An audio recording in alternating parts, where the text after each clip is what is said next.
Wentworth and Louisa Musgrove. It's quite true, I assure you. Any day now, I expect to hear news of the engagement. And you, child? Are you reconciled to it? Oh, yes, indeed. I wish them every happiness. Of course.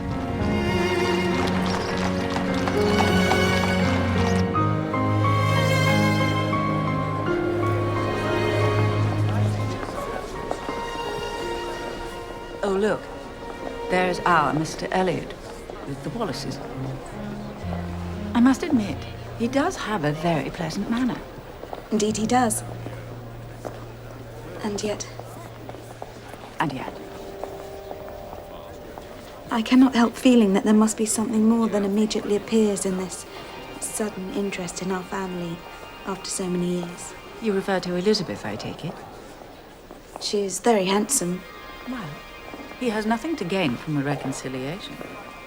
His late wife, however unsuitable a match, was exceedingly wealthy, and in any case, nothing can prevent him from inheriting Kellynch and the baronetcy along with it. Nothing except my father marrying again and providing himself at last with a male heir. Ah, no indeed. And Mrs. Clay is young and altogether well-looking. I wonder at Elizabeth, to place such a woman under your father's nose, so we must be vigilant. Ah, Lady Cavendish.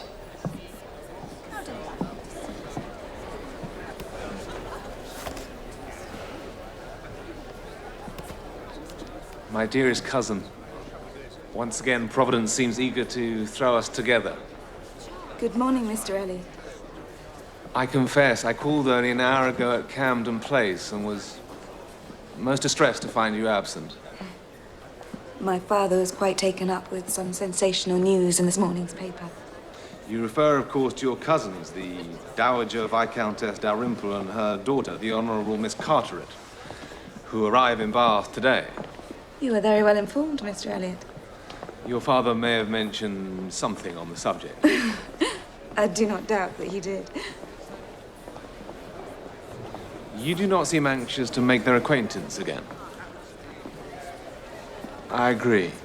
The Dalrymples are nothing in themselves, but family connections are always worth preserving.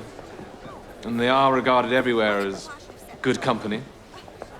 My idea of good company, Mr. Elliot, is the company of clever, well-informed people who have a great deal of conversation. You are mistaken.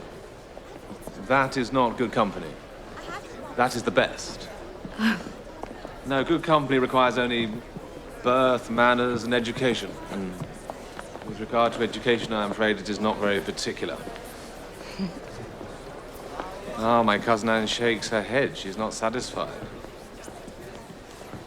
In one point, however, I am sure we must feel alike.